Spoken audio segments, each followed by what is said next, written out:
Beth is visiting her best friend in Croatia from London for the weekend and is helped to get there by a local taxi driver, Zane, who leaves his business card in case she needs a taxi again. Kate's friend has rented a luxury apartment with her ex-husband's money. The girls enjoy champagne, and Kate gives Beth a black onyx necklace, from which one bead immediately falls off. After talking to Beth's husband, Rob, who stayed in London with their young daughter, the friends go out for a night of fun. On the way, they meet the owner of Kate's apartment, Sebastian. Kate confesses that she is now spending the money of her ex-husband, Jay, whom she caught cheating on her, and now enjoys life with different guys. Beth says that she and her husband are having a difficult relationship, and he hasn't been around for a year. When it turns out that Kate's ex-husband has blocked her credit card, Beth pays the bill, explaining to her friend that she will pay her back. Zane gives the girls a ride to the bar where they plan to find boyfriends. On the way, he tells them that he has fled the war in Syria, and Beth replies that she used to help Syrian refugees with resettlement. At the bar, the friends meet two handsome men who treat them to cocktails. Then, Kate invites everyone to continue the party at her apartment.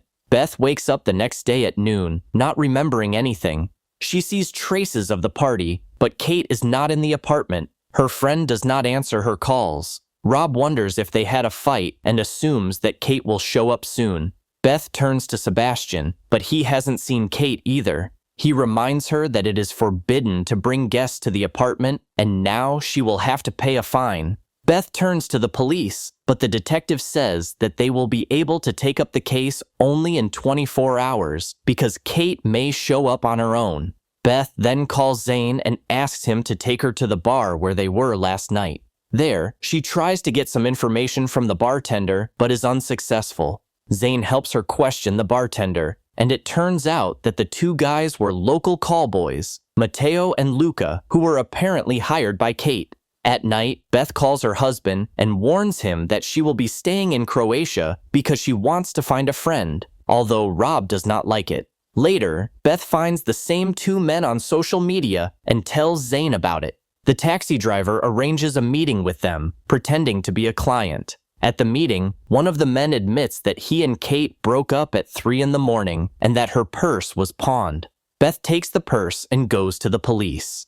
Zane asks her not to mention him to avoid problems with his visa. The detective is surprised to learn that his colleague did not accept the report of the girl's disappearance. He starts an investigation and sends Beth for a medical examination to make sure she hasn't been drugged or taken advantage of. Beth calls Kate's ex, Jay, but he says he hasn't spoken to her in 2 weeks. He adds that this kind of sudden disappearance is her style, so there is no reason to worry. When Beth returns to the apartment, she realizes that the lease is up, but Sebastian offers her another apartment. At night, Beth is going to go searching for Kate again with Zane, but suddenly her husband arrives, saying that he left his daughter at home with a nanny. The taxi driver leaves, and Rob scolds his wife for wanting to get into the car of her friend's potential kidnapper. But when Beth loses her nerve, he begins to calm her down. Soon, the couple learns that Kate has been found. Her body was found in the water, but without an autopsy, it is not yet possible to determine whether she drowned herself or was murdered. Beth stays in the city to wait for the results of the investigation into her friend, while her distraught husband returns to London. In the evening, Beth asks the detective to take her to the morgue to say goodbye to Kate. Left alone with her friend's body, she uses Kate's face to unlock her smartphone. Later, Beth unexpectedly finds out that Kate was arguing on the phone with Rob in the restaurant. In addition, the smartphone contains love letters between her husband and Kate. At the end of the correspondence, Kate insisted that Rob divorce his wife. The next news is even more shocking. The same drug was found in the blood of both girls, but Matteo and Luca have an ironclad alibi for the time of the tragedy. Visitors to the bar saw a quarrel between Beth and Kate. Beth recalls that they really argued about continuing the party in the apartment with two guys. Because of this, Beth herself becomes one of the suspects. She tells Zane everything and begins to realize that Kate might have slipped her the drug to provoke her to cheat on her husband. When Rob calls her, she immediately tells him that she knows about his relationship with Kate. He has to confess everything. In the morning, Beth is unexpectedly arrested. The police show her a photo of her with Zane. It turns out that Zane is connected to an Albanian mafia involved in human trafficking. The investigation suggests that Beth hired Zane to kill Kate, who was her husband's mistress. Beth is released from custody by her lawyer, who immediately warns her that this is only temporary, as the police do not yet have enough evidence against her.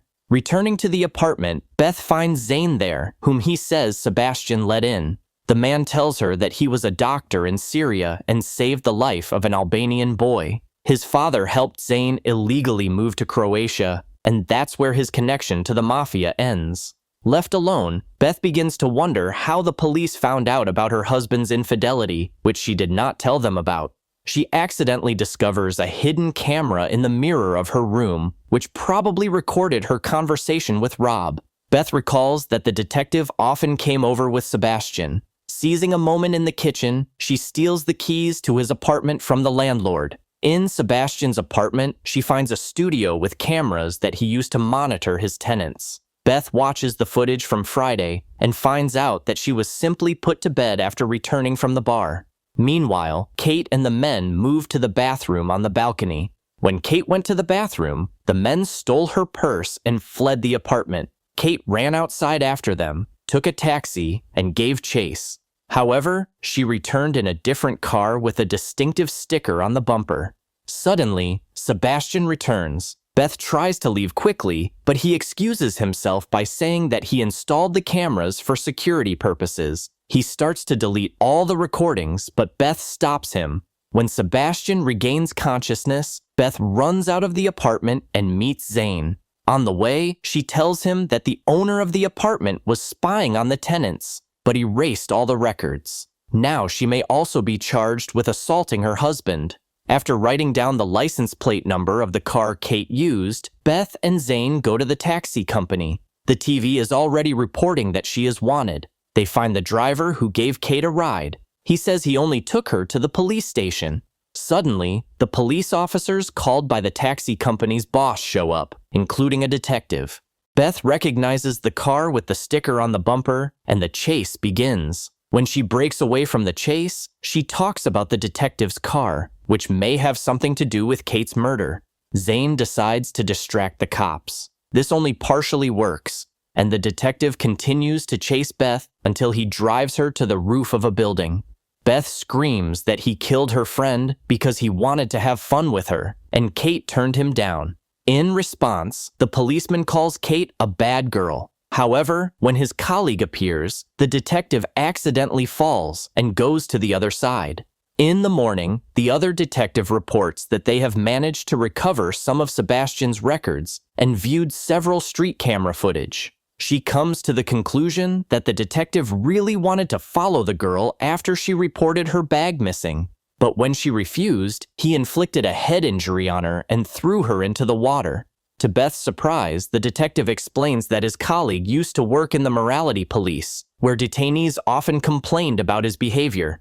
However, they all later withdrew their complaints. The detective also reports that Matteo and Luca were found in possession of an illegal drug that they had slipped to their victims. But in the case of Kate, the drug did not work because of a pill she had taken before. Beth says goodbye to Zane, thanks him for his help, and returns to London. After the divorce, she allows her ex-husband to see their daughter occasionally. On one of these days, Beth asks Rob to return her car keys. Rob offers to look for them in his jacket pocket. When Beth looks in there, she unexpectedly finds a stone that had fallen out of Kate's necklace, which she had received in Croatia. The girl goes to the restroom and calls the detective. However, she is interrupted by Rob. Beth immediately accuses him of Kate's murder, showing him the stone from her necklace. The man has to confess. He says that he was afraid that Beth would find out about their affair and flew to Kate at night to ask her to keep it a secret. Kate, as it turned out, really demanded that Rob leave his wife. But that was only because of a one-time fling, he became obsessed with her and constantly demanded to see her. In Kate's opinion, such a man was unworthy of her best friend. During the quarrel, Rob pushed Kate, and she hit her head on a rock and fell into the water. Now Rob was begging Beth not to turn him in to the police, claiming it was an accident. To this, Beth shows him her phone, from which a detective's voice says that everything was recorded and the police have already been called. As a result, Beth fights off Rob's attempts to stop her, leaves his apartment, and takes the baby as police cars approach.